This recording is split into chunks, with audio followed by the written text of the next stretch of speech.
여러분들은 한 주간 천국 시민을 소유한 성도답게 삶을 사셨습니까? 사실 그 삶을 살아가기가 이제 쉽지 않죠. 왜 그러냐면 우리를 흔드는 존재가 있기 때문에 그렇습니다. 그래서 우리는 삶을 살아가면서 계속 흔들리고 방황하는 것이죠. 그렇게 성경은 끊임없이 우리에게 무엇을 권면하고 무엇을 요구하냐면 너희가 어떤 존재인지 알라고 이야기를 하는 것입니다. 왜요?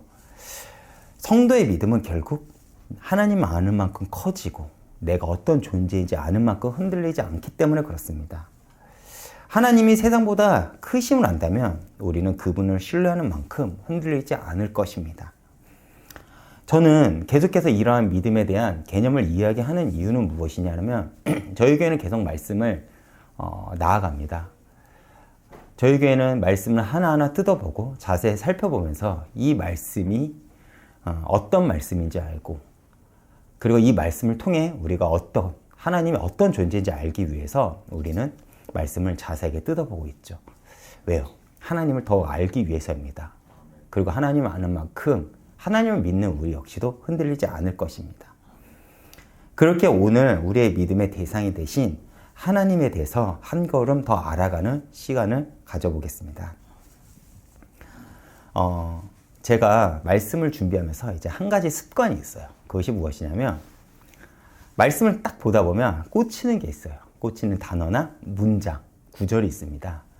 그래서 우리가 신앙생활 하면서 잘 보지 않았던 구절에 제가 가끔 꽂힙니다. 오늘이 딱 그런 시간이었던 것 같습니다. 우리가 보통 이제 빌립보서를 볼 때 오늘 우리가 읽는 본문보다는 그 밑에 있는 본문을 먼저 주목을 하죠. 4절부터 7절 말씀이요. 물론 너무나도 중요한 말씀이기에 이거는 다음에 제가 전하고자 하는데 오늘 제가 이 말씀을 준비한 이유는 제가 1절에 딱 꽂혔거든요. 주 안에서 서라. 이것이 도대체 어떤 의미인지 정말 함께 우리가 알아보고자 합니다. 제가 1절 말씀 먼저 읽어보겠습니다. 1절에서 바울은 반복되는 단어가 하나 있습니다. 그 반복되는 단어를 제가 강조하면서 읽어보겠습니다. 그러므로 나의 사랑하고 사모하는 형제들, 나의 기쁘며 면류관인 사랑하는 자들아 이와 같이 주 안에서 서라. 아멘. 제가 무엇을 반복을 했죠? 사랑 혹은 그 단어와 같은 의미를 가진 사모하다라는 단어를 강조를 했습니다.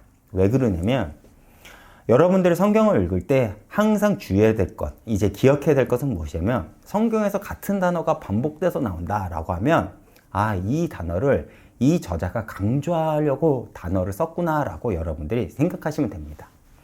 근데 3번이나 바울은 반복을 했죠. 이것은 무엇입니까? 굉장히 강조한다는 의미입니다. 크게요. 그만큼 빌립보 교회를 향한 바울의 깊은 사랑을 우리는 이 한 구절을 통해서 우리는 알 수 있다는 것입니다. 그렇다면 바울이 사랑한 빌립보 교회를 바울은 어떻게 사랑했을까요? 그러기 위해서 우리가 사랑의 관계에 대해서 우리가 한번 알아보고자 합니다.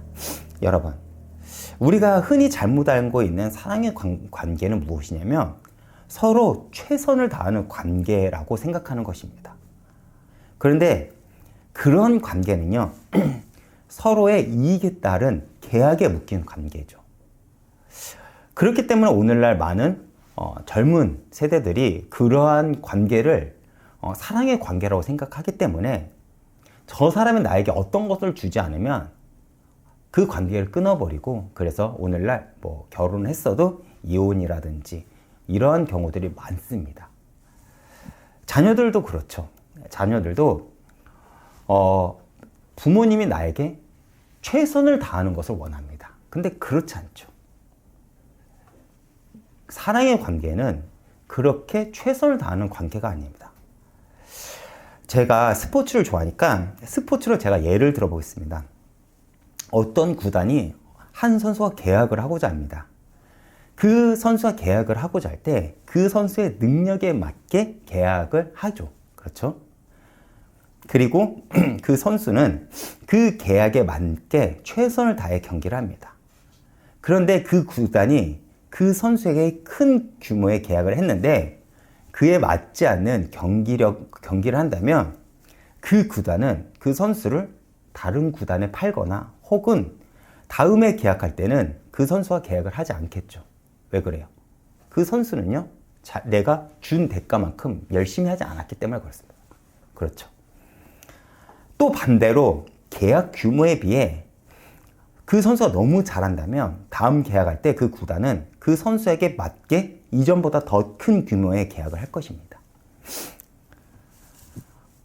이것이 최선을 다하는 관계입니다. 이익에 묶인 관계예요. 그렇죠. 동업자, 어떤 그 이익에 묶인 관계예요. 그런데 사랑에 묶인 관계는 그렇게 최선을 다하는 관계가 아니라 어떤 관계가 사랑의 관계이냐라고 하면 바로 그 대상에게 최고를 드릴 수 있는 관계가 사랑의 관계라는 것입니다. 그렇지 않습니까? 제가 자녀를 키우면서 그걸 굉장히 많이 느꼈어요. 제가 예전에도 말했듯이 제가 청년 시절에는 내 인생이 세상에서 제일 중요했습니다. 그래서 그때는 제가 자녀가 있고 결혼을 하더라도 내 인생이 잘 되는 것에 훨씬 중요하다고 생각을 했었어요. 내 인생이 잘 되고 성공하는 부분에서요. 근데 자녀가 생기고 나니까 제 바람은 저 자녀가 건강하고 행복하게 사는 것이 중요해지더라고요. 그래서 내가 가지고 있는 최고의 것을 자녀에게 주고자 합니다. 이것이 저는 사랑의 관계라고 합니다. 이렇듯 바울은 그만큼 교회와 성도들을 사랑했다는 거예요. 바울이 빌립보 교회 혹은 자신이 세운 교회를 얼마만큼 사랑을 했냐면 자신의 최고의 것을 줄 만큼 그만큼 사랑했다는 것입니다. 그렇다면 바울은 누구한테 이 사랑을 배웠을까요? 바로 다메섹에서 만난 그리스도라는 것입니다. 그는 그리스도를 통해 경험된 그 사랑이 교회까지 이어진 것입니다. 그 증거가 무엇이죠? 일평생 예수 그리스도의 복음을 증거한 그의 삶이 증거입니다. 바울은 가는 곳마다 제자와 교회를 세우고 그로 인해 바울이 어디까지 갔죠? 순교의 자리까지 갔습니다. 만약에 바울이 말로만 그랬다고 하면 절대 순교를 하지 않았을 것입니다. 그렇죠. 근데 바울은 자신의 삶을 걸어서 그것을 증명했다는 것이죠. 이보다 더 확실한 증거가 어디 있겠습니까? 그만큼 사랑한 여러 교회 중 한 교회가 바로 빌립보 교회였습니다. 그리고 바울은 본절에서 그렇게 면류관이라는 단어를 사용하면서 교회를 향한 기쁨의 기대를 드러낸 것이죠.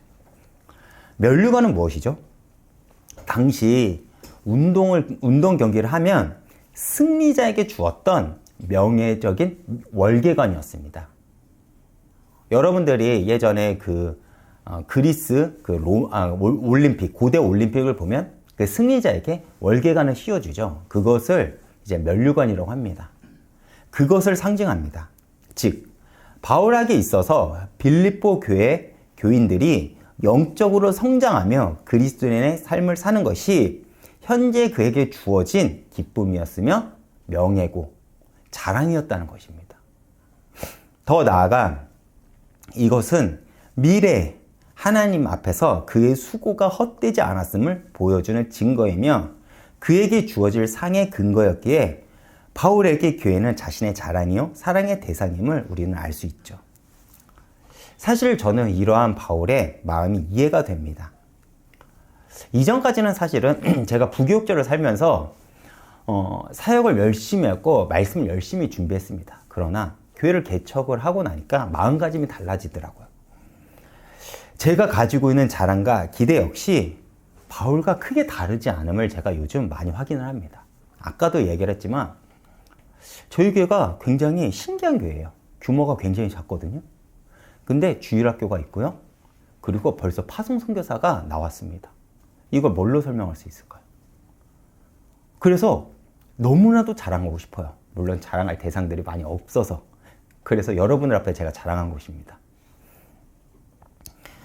제가 그리고 언젠간 이음교회가 하나님 앞에 성장하면 그 안에 모인 성도들이 그리스도를 닮아가는 삶을 살아가는 것을 볼 때 그것을 기대하는 것이 저에게는 가장 큰 기대요, 자랑이 된다는 것입니다. 저는 여러분들도 그랬으면 좋겠습니다. 여러분들 역시도 교회, 더 나아가 나와 함께하고 나를 통해 복음의 영향을 받는 이들이 언젠가는 하나님 앞에 장성하고 하나님 앞에 성장하면서 하나님의 칭찬을 받는 것을 기대하면서 살아가길 바란다는 거예요. 저는 또한 이음교회가 정말 하나님께 쓰임받는 교회가 되기 위해서 저는 저의 가장 최고의 것을 드릴 준비와 자세가 되어 있습니다. 그 증거가 저는 말씀인 것 같아요. 하나님께서 저에게 많은 것을 주지 않았습니다. 정말 제가 살면서 저만큼 재능이 없는 사람을 본 적이 없어요. 음치죠, 박치죠, 저희 어머니를 비롯해서 저희 아버지도 꽤 그림을 잘 그려요. 저는 그림도 못 그립니다. 글씨도 못 써요. 공부를 오래 했지만 공부를 잘하는 사람도 아니고요. 세상에 나만큼 재능이 없는데 여기까지 온 사람이 있을까라고 제가 가끔 자문해 봅니다. 그런데 그럼에도 불구하고 제게 주신 달란트가 있잖아요. 그것이 무엇이냐면 계속 공부할 수 있는 기회를 하나님께서 주신 것입니다. 그럼 저는 그만큼 내게 주신 그 영역만큼 최선을 다해서 하나님 앞에 쓰임받고자 하는 것입니다. 저는 다른 사람들하고 비교하지 않아요, 사역을. 하나님께서 나에게 주신 그 사역의 영역만큼 최선을 다해서 제가 하려고 합니다. 그리고 최고의 것을 제가 드리려고 하죠. 제가 여러분들에게 드릴 수 있는 최고의 선물은 말씀일 거라고 저는 자신을 합니다. 물론 제가 누군가와 비교해서 내가 저 사람보다 말씀이 더 좋아 이 말을 하는 것이 아닙니다. 하나님께서 내게 주신 그 영역만큼. 여러분들 그것을 안다면 정말 이 말씀이 저 박 목사가 가지고 있는 최고의 것을 지금 나에게 주는구나 라고 여러분들이 여길 것이고 아마 조금 더 주의 깊게 듣지 않을까라고 생각을 해봅니다. 그렇게 저는 이러한 바울의 고백이 이해가 된다는 거예요. 여기에 오늘 말씀이 꽂힌 것입니다. 그런데 이렇게 바울이 교회를 향한 사랑의 고백을 한 이유가 있습니다. 그것이 무엇이냐면 1절 뒤에 바울은 이와 같이 주 안에서 서라라고 이제 이야기를 하죠. 여기서 서라라는 단어는 헬라어로 스테케테로라고 합니다. 그리고 그 의미는 진실되게 서다 혹은 굳게 서다라는 의미를 가진데 이 단어를 언제 당시에 사용했냐면 병사들이 전쟁 중에 적의 공격을 받으면서도 초소에 굳게 계속 서 있는 모습을 표현될 때 이 단어를 사용했다는 거예요. 즉 계속되는 어떤 그 적군이 들어오는 그 앞에서 버티며 서 있는 군사를 지칭할 때 사용했던 단어가 이 서라라는 단어입니다. 스테케테로 이 단어라는 것이죠. 이러한 의미를 가진 단어를 본절에서 바울은 빌립보 성도들에게 사용한 거예요. 왜요? 현재 어려운 상황들을 염두에 두고 바울은 이 말을 사용한 것입니다. 여러분, 우리가 사실 예수를 믿을 때 기대하는 것들이 있죠. 그것이 무엇이냐면 내가 예수를 믿으면 당장 현재의 어려움, 현재의 문제들이 짠하고 해결되는 것입니다. 그래서 많은 이들을 제가 만나면 이럽니다.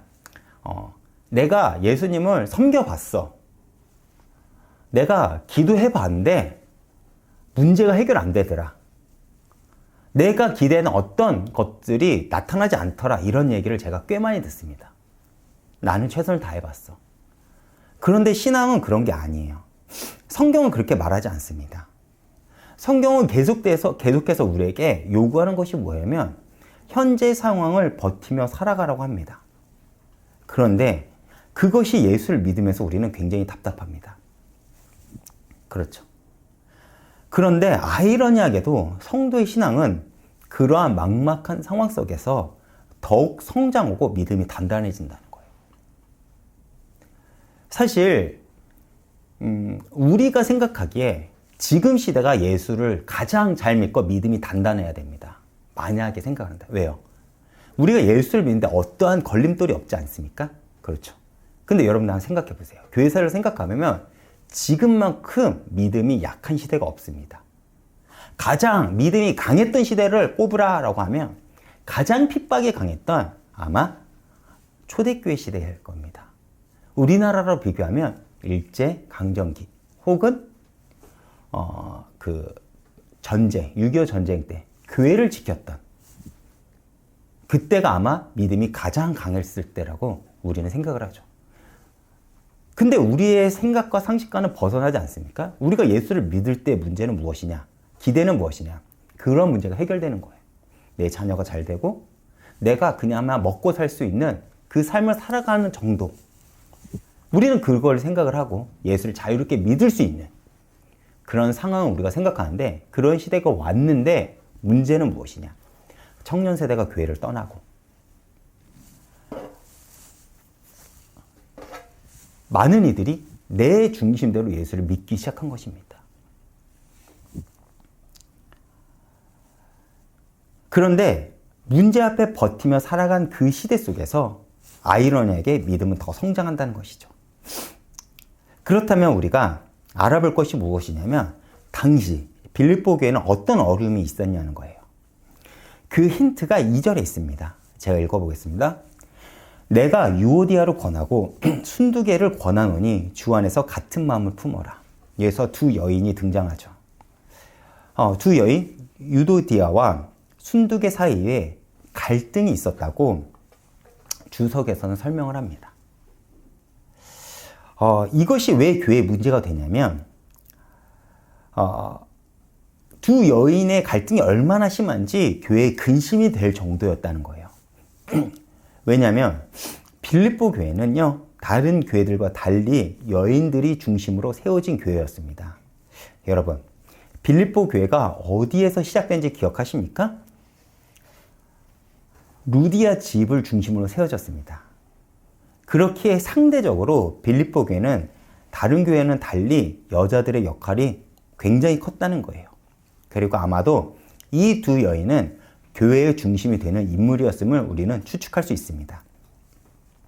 이렇게 교회의 중심이 되는 두 여인의 깊은 갈등이 있기에 바울은 빌립보 성도들에게 나는 너희가 언젠가는 영적으로 성장하고 그리스도인으로서 삶을 살아갈 것을 기대하기에 너희가 그런 갈등 속에서 흔들리지 말고 문제 속에 속지 말고 주 안에서 서라. 버티며 서고 교회를 지키라고 요구하는 것입니다. 여러분, 사단의 특징이 무엇인지 아십니까? 바로 이간하고 분쟁하는 역할을 합니다.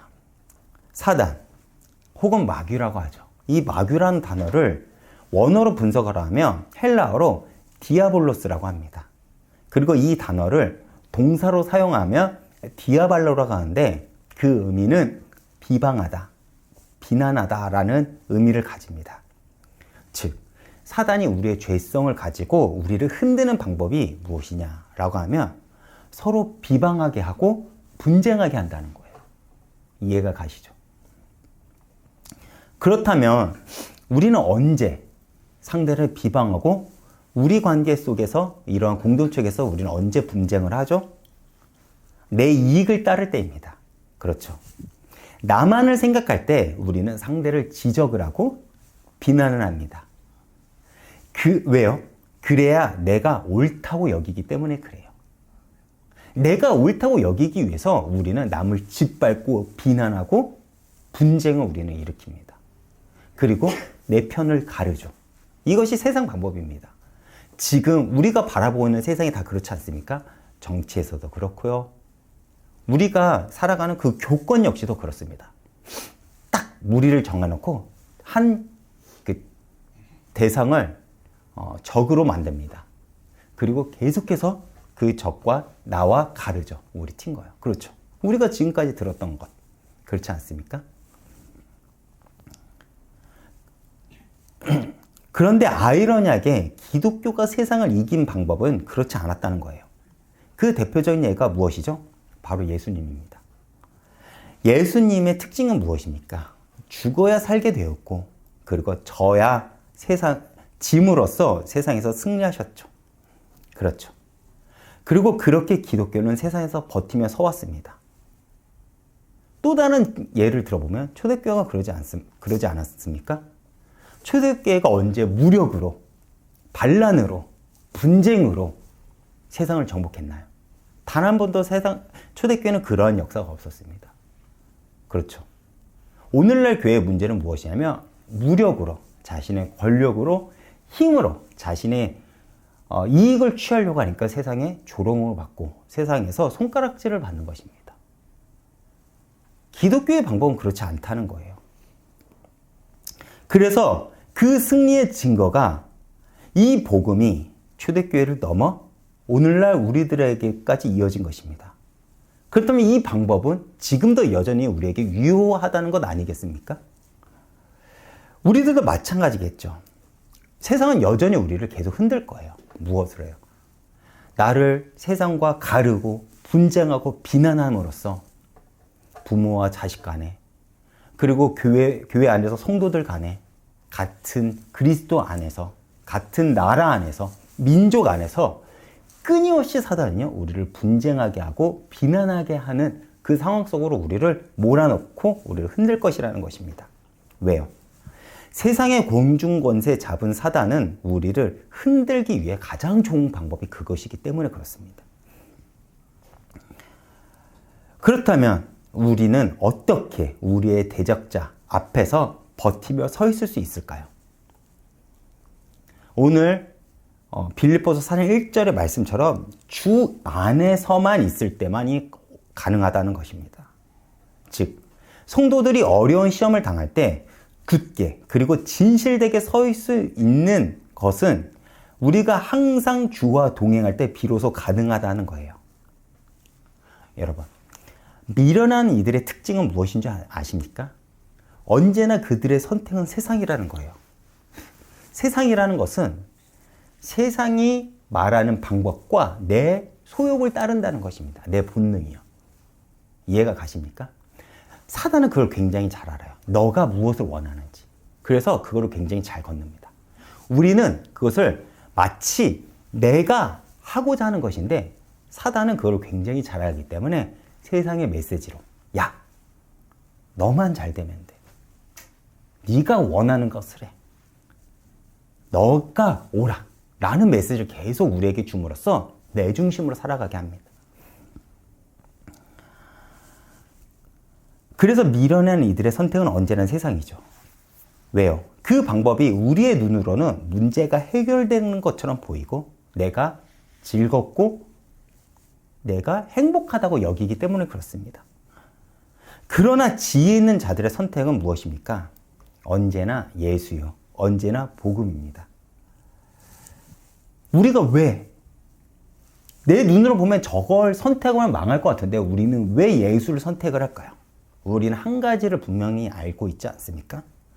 바로 예수가 세상을 이겼다는 것을 우리가 알고 있기 때문에 그렇습니다. 그렇게 우리는 주 안에 주님과 함께 있을 때 버틸 수 있고 마침내 주님과 함께 승리의 면류관을 얻을 수 있다는 것입니다. 여러분들이 이 사실을 믿는다면 여러분들 절대로 주님을 외면하지 않을 것입니다. 이제 사도 바울은 서로 갈등하고 미워하는 이들에게 직접적으로 권면을 하죠. 뭐라고 권면을 합니까? 주 안에서 같은 마음을 품으라. 여러분, 같은 마음을 품는다는 것은 무엇을 의미하는 것일까요? 너희가 마음을 맞추라는 것이 아닙니다. 마음을 함부로 맞추면 잘못된 길로 갈 수 있어요. 이단이 그렇지 않습니까? 그렇죠. 성도의 믿음의 근원이 되는 예수의 마음을 너희가 함께 배우라는 거예요. 여러분, 우리는 내가 가진 기준, 생각이 맞지 않으면 그 사람이 틀렸다고 합니다. 특히 신앙의 문제에서는 그러한 갈등이 더욱 깊죠. 그래서 같은 예수를 믿는다고 해도 서로가 틀렸다고 갈등하고 비난을 합니다. 물론 신앙에 있어서 분명한 기준은 필요하죠. 그렇기에 우리는 말씀을 듣고 배우는 것입니다. 왜요? 올바른 기준을 세우기 위해서요. 그러나 우리의 문제는 무엇이냐면 내가 가진 경험, 성격, 기질 등을 가지고 말씀을 이해하려고 합니다. 이건 틀렸다는 거예요. 비록 이 말씀이 내 상황, 내 성격, 내가 원하는 것이 아니더라도 이 말씀이 옳다고 하면 우리는 거기를 따라가야 된다는 것. 그것이 믿음이라는 것입니다. 그래서 사실 예수를 믿는다는 것은 불편합니다. 나의 본성을 거스르는 일입니다. 내 마음대로 하는 것이 신앙생활이 아니라는 거예요.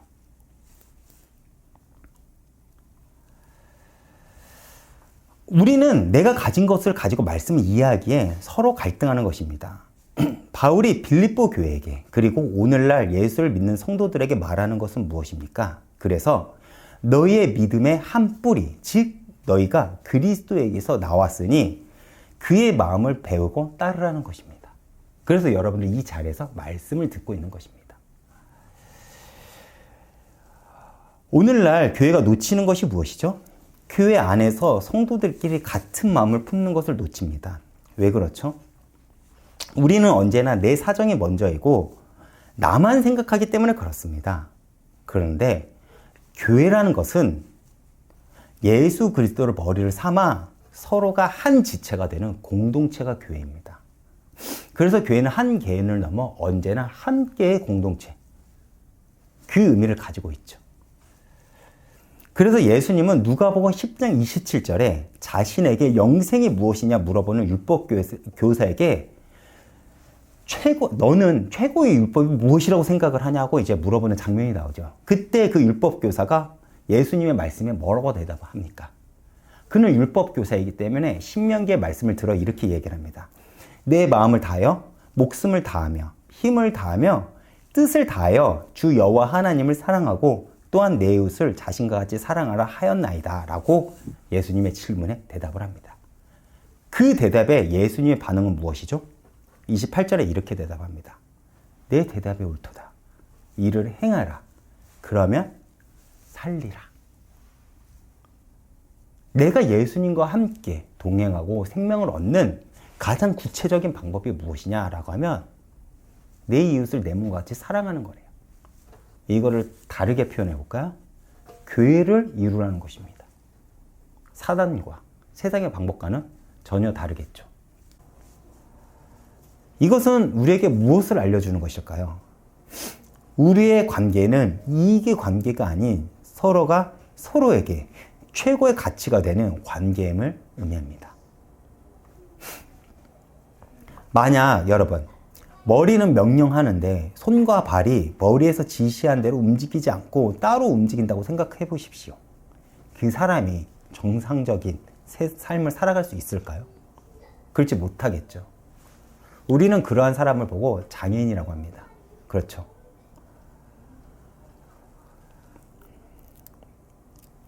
우리의 몸은 언제나 머리가 시키는 대로 움직이며 같은 목적과 같은 방향을 가집니다.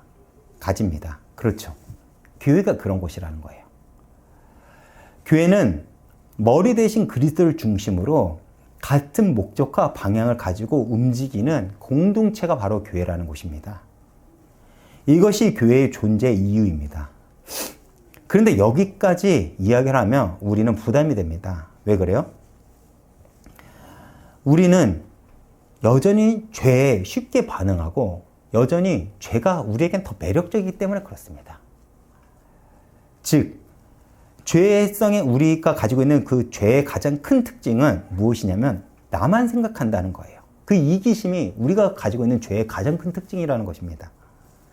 그래서 다시 1절로 돌아가 바울사도는 주 안에서 서라 그 이야기한 이유를 여기서 우리는 알 수가 있는 것입니다.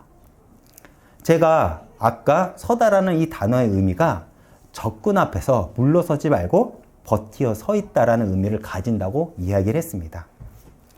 그렇다면 우리가 어떻게 대적 앞에 버티고 서 있을 수 있습니까?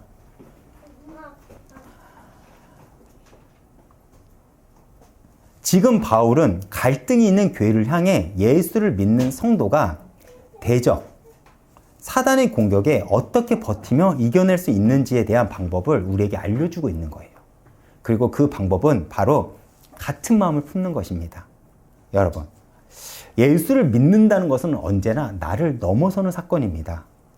그리고 그 나를 넘어서 무엇과 늘 연결이 되냐라고 하면 교회로 연결이 됩니다. 그 비밀을 우리는 성경 전체를 통해서 확인할 수 있습니다. 구약에서 성막과 성전 중심의 역사가 그렇고, 신약에 와서는 교회의 역사가 우리에게 그것을 알려줍니다.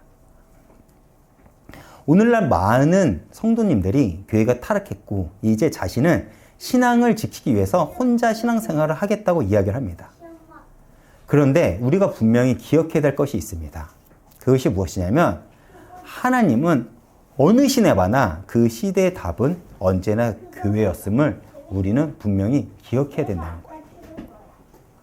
우리의 눈으로는 교회가 지금 타락하고 변질되고 교회는 이제 쓸모가 없는 것 같습니다. 그래서 많은 이들이 내 신앙을 지키기 위해서 나는 그냥 혼자 그냥 집에서 예배를 드리고 내 신앙은 지킬래. 틀렸다는 거예요. 왜요? 그렇게 핍박받는 그 초대교회의 사람들이 자신의 목숨을 걸고 지키자 했던 것이 무엇이었습니까? 바로 교회였습니다. 왜 그렇죠? 그 사람들은 알고 있었어요. 이 교회가 여전히 이 시대, 핍박받는 이 시대 속에서도 답이라는 거예요. 우리들도 마찬가지겠죠. 이것은 예수님께서 재림하실 때까지 언제나 정답이라는 것입니다.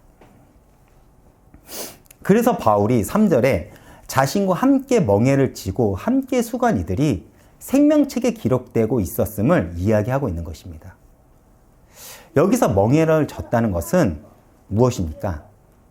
멍에는 당시 밭을 갈기 위해서 두 소가 함께 농기구를 지는 두 소가 함께 지는 농기구입니다. 그렇다면 이전까지 우리가 지고 있었던 멍에는 무엇이죠? 죄로 인해 무너진 운명, 즉 사단의 지배 아래 있었던 인생이었습니다. 그렇게 죄와 사망의 멍에를 지고 고단하게 살아온 것이 우리의 인생이며 운명이었다는 거예요. 그러나 이제 우리는 예수와 함께 멍에를 지고 예수의 뜻과 목적에 맞는 삶을 살아가게 된 존재로 운명이 바뀌게 되었습니다. 그래서 예수와 함께 우리가 멍에를 진다는 것은 예수와 함께 운명을 함께 진다는 의미고, 이것은 예수의 오심의 이유가 단순히 우리의 구원을 넘어 교회의 머리가 되셨다는 그 의미와 같은 의미를 가지고 있는 것이죠. 그래서 우리는 그리스도와 함께 멍에를 짐과 동시에 교회의 지체들과 함께 멍에를 지고 한 목적과 방향을 향해 가고 있음을 의미합니다. 그리고 그런 우리 앞에 주어진 상급은 무엇이냐? 바로 우리의 이름이 생명책에 기록이 되어 있다는 거예요. 이것은 무엇을 의미하는 걸까요? 내 이름이 생명책에 기록이 되어 있다. 바로 교회를 향한 우리의 수고와 헌신이 헛되지 않고 하나님이 기억하시겠다라는 하나님의 의지자 약속이라는 것이죠. 결론입니다. 여러분, 제가 지난주에 초대교회 성도들이 자신의 죽음의 의미를 담았기에 그러한 모진 핍박과 고난 가운데서도 순교의 자리까지 갈 수 있었다고 이야기를 했습니다. 그렇다면 초대교회 성도들이 무엇을 위해 죽음에 어떤 의미를 담았을까요? 나의 죽음을 주님께서 기억하시고 이 죽음이 교회로 이어질 것이라는 그 의미를 담았기에 그들은 기꺼이 순교의 자리까지 갈 수 있다는 것입니다. 즉, 초대교회 성도들의 죽음은 교회를 지켰고, 그렇게 그러한 모진 핍박 가운데서도 교회는 무너지지 않았습니다. 오히려 그들은 핍박 가운데서도 교회는요, 들불처럼 활활 타올랐다는 것이죠. 그 증거가 무엇입니까? 지금 우리가 교회 안에서 예배를 드리고 있다는 것이 아닙니까? 여러분, 주 안에서 선다는 것은 혼자 버티며 서 있는 것을 의미하지 않습니다. 초대교회 성도들이 어떻게 자신의 죽음에 의미를 담을 수 있었습니까? 그리스도와 함께 죽고 그리스도와 함께 부활하는 교회가 있었기 때문에 가능한 것입니다. 현재도 마찬가지죠. 우리가 어떻게 세상의 쓰나미 속에서 버티며 서 있을 수 있을까요? 주와 함께 교회 안에서 한 몸, 한 지체가 되어 있을 때 우리는 비로소 가능합니다. 그리고 주님과 함께 한다는 것은 내가 교회로서 지체로서 성도들과 함께 같은 목적과 방향을 가지고 살아감을 의미하죠.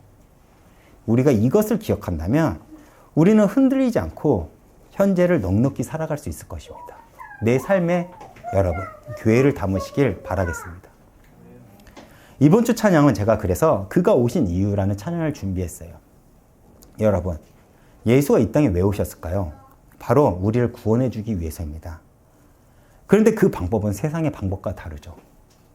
예수는 자신이 지심으로 세상을 이겼고 자신이 죽으심으로 사셨습니다. 이 말이 이해가 되나요? 우리들도 마찬가지겠죠. 세상은 우리에게 이기적으로 살라고 계속 요구를 합니다. 그러나 우리는 초대교회 성도들처럼 우리의 삶은 주 안에서 교회를 내 삶의 의미를 두고 살아갑니다. 그것을 가르쳐 뭐라고 부르냐면 성도라고 얘기를 해요. 그리고 그 결과는 무엇입니까? 바로 하나님이 생명책에 우리의 삶을 기록하시고 영원히 기억하신다는 것입니다. 여러분, 찰나의 가치에 모든 것을 걸지 말고 영원한 가치에 삶을 두시길 바라겠습니다. 오늘 찬양을 통해 큰 은혜 받으시길 축원드리겠습니다.